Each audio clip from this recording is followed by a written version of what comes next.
সবাইকে good morning. কেমন আছেন সবাই? এই যে আমাদের গেট, সামনেই রাস্তা। গেট থেকে ঢুকেই বাঁ সাইডে প্রচুর গাছপালা, ডান দিকেও প্রচুর ফলের গাছ, ফুলের গাছ। এখান থেকে দেখা যাচ্ছে কাঁঠাল ঝুলছে। আমি প্রচুর গাছপালা ভালোবাসি, আর বাড়ির সামনটা গাছপালা থাকলে একটু রৌদ্রটা কম লাগে। আজকে প্রচণ্ড গরম পড়েছে, তাই সকাল থেকে উঠে স্নান টান করে নিয়েছি। এই যে পুজো করব। কয়েকদিন ধরে একটু মেঘলা ছিল, বৃষ্টিও হচ্ছিল, একটু ঠান্ডা ভাব, কিন্তু আজকের এত রৌদ্র আর এত গরম। গরমের সময় একটু জবা ফুলটা বেশি ফোটে, বিভিন্ন কালারের জবা ফুল ফুটেছে। কয়েকদিন আগে একটু খোল ভিজিয়ে দিয়েছিলাম, তাই গাছগুলো খুব সুন্দর হয়েছে, আর বৃষ্টিও হচ্ছিল। এগুলো বেল ফুলের গাছ, গাছগুলো খুব সুন্দর হয়েছে। এবছর তো তবু 3-4টে জবা গাছ মারা গেছে, নাহলে আমার 20-22 রকমের জবা ফুলের গাছ ছিল। এই সাদা জবার গাছেও 2-4টে ফুল ফুটেছে দেখতে পাচ্ছি। এই সাদা জবা আমার সব থেকে প্রিয় কালার। এটা বেল গাছ। বেল গাছটা ঝাঁকড়া হয়ে গেছিলো, আমি ডালগুলো কেটে সব ছোট করে দিয়েছি। এটা বাতাবি লেবুর গাছ। এই গাছটা কিনেছিলাম 4-5 বছর আগে। যখন কিনে এনেছিলাম একটা বাতাবি হয়েছিল, তারপরে আর হয়নি। এবছর প্রচুর হয়েছিল, সব ঝরে পড়ে গেছে।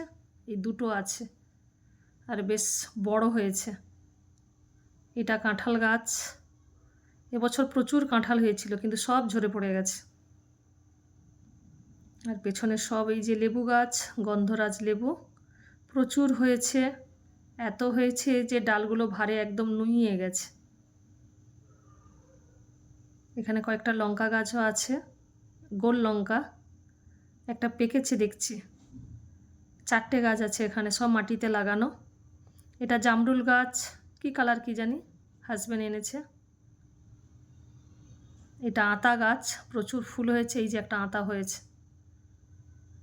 এটা বারুইপুরের পেয়ারা গাছ, সব ফুল হয়েছে।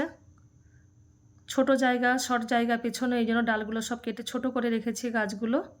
এটাও গন্ধরাজ লেবুর গাছ, প্রচুর হয়েছে, এখনও তোলার মতো হয়নি।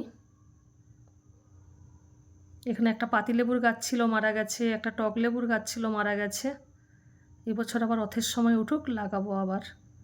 এটা সিঙ্গাপুরি কলার গাছ, বেশ বড় বড় কলাকাঁদি হয়। আমাদের রানী বারান্দায় বসে বসে দেখছে।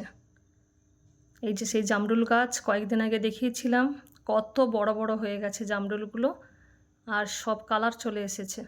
যখন হয় প্রথমে সবুজ ছিল, তারপরে সব হালকা হালকা সব মেরুন কালার হয়েছে। এই গাছটা আমার হিমসাগর। এই আমগুলো সব হিমসাগর, কত বড় বড় হয়েছে হিমসাগরগুলো। বেশিরভাগ আম সব রাস্তার দিকে হয়েছে, পারবো কাল পরশুকে। এই যে লুথুলুথি সব জামরুল, জামরুলের কালারগুলো কি সুন্দর, কত বড় বড় হয়েছে, আর কালারটা কি সুন্দর, প্রচুর মিষ্টি হয়। এই যে কাঁঠাল গাছ, 4টে কাঁঠাল হয়েছিল, একটা তুলেছি আর 3টে আছে। এটা আলফানসো, ওপর দিকে সব আম হয়েছে। আর এটা মল্লিকা, মল্লিকাতে একটাও আম হয়নি। এই যে সব ঝুলছে, কাঁচা আম, পাকা আম, পারবো কালকের। আজকের আলু পটলের তরকারি করব। আলুটাকে ভেজে নিচ্ছি, এখানে পটলটাকে ভেজে নিয়েছি। মাশরুম রান্না করব। মাশরুমটাকে কেটে ধুয়ে লঙ্কা গুঁড়ো, হলুদ গুঁড়ো, জিরে গুঁড়ো, ধনে গুঁড়ো, একটু লবণ, একটু মিষ্টি আর সরষের তেল দিয়ে মেখে রেখেছি। প্রায় আধ ঘন্টা হয়ে গেছে। আর এই যে একটু নিম পাতা ভাজা করব।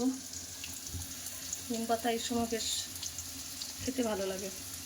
অনেকেই তেতো পছন্দ করে না, কিন্তু আমার এত পছন্দ, আমাকে এভরিডে উচ্ছের সেদ্ধ হোক, উচ্ছের তরকারি বা নিম পাতা যে কোনো শুক্তো আমার ভীষণ পছন্দ।